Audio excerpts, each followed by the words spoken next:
Merci de vous informer sur RTI 1. On démarre ce soir à New York, aux États-Unis, où la Côte d'Ivoire a assuré tout le mois de décembre 2018 la présidence du Conseil de sécurité des Nations Unies.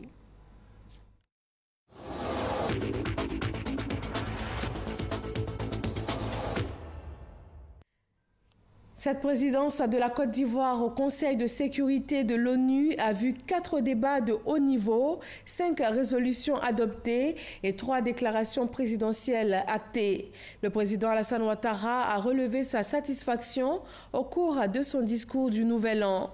Le dossier de ce 20h revient sur les temps forts de cette présidence ivoirienne. Michel Digré.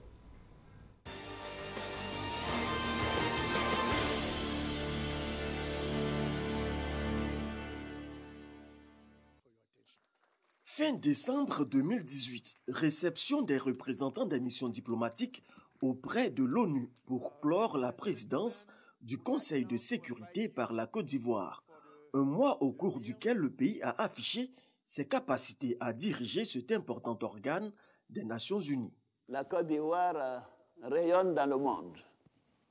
Notre diplomatie permet aujourd'hui à notre pays de jouer un rôle de premier plan sur la scène internationale.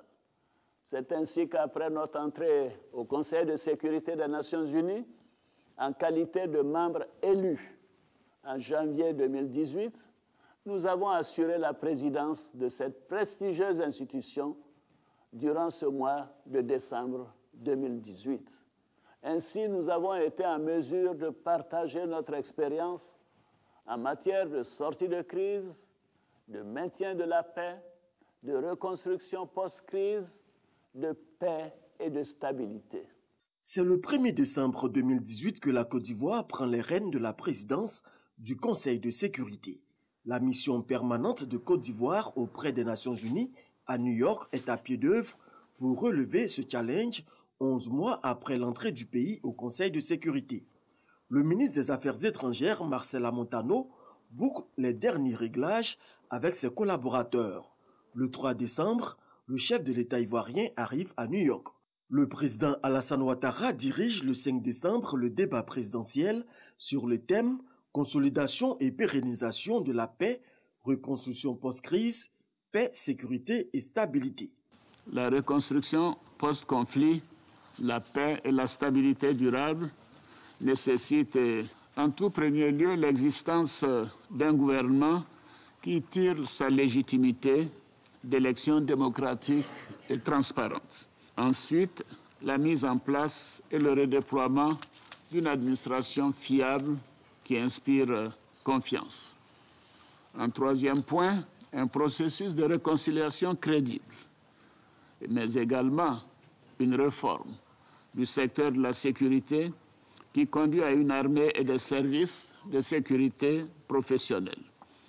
Et enfin, un plan d'investissement d'urgence pour la fourniture équitable de services sociaux de base et bien évidemment avec comme objectif la création d'emplois, notamment pour les jeunes.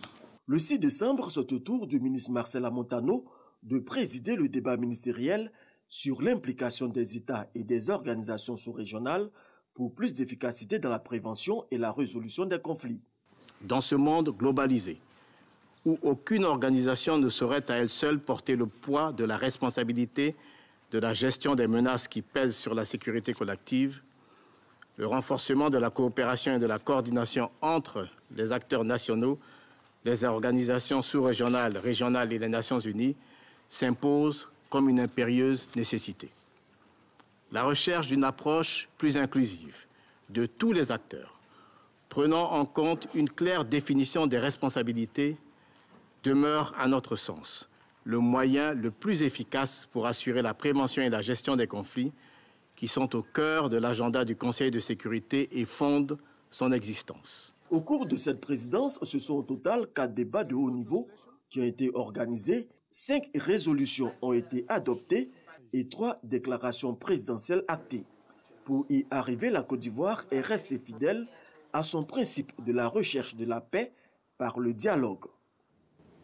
J'évoquerai la gestion équilibrée de la séance d'information sur le Kosovo, dont la programmation a appelé de notre part un sens de l'équité et la volonté de créer un cadre d'expression pour toutes les parties afin qu'elles s'écoutent et se comprennent en dépit de leurs nombreuses divergences. Nous avions en effet invité les présidents Vučić de Serbie et Tači de Kosovo à venir dialoguer en présence des membres du Conseil de sécurité, ce qui a permis d'éviter une autre crise aux conséquences incalculables dans les Balkans. Pour l'ambassadeur de la Côte d'Ivoire auprès des Nations Unies, le pays peut être fier de son mois de présidence du Conseil de sécurité de l'ONU.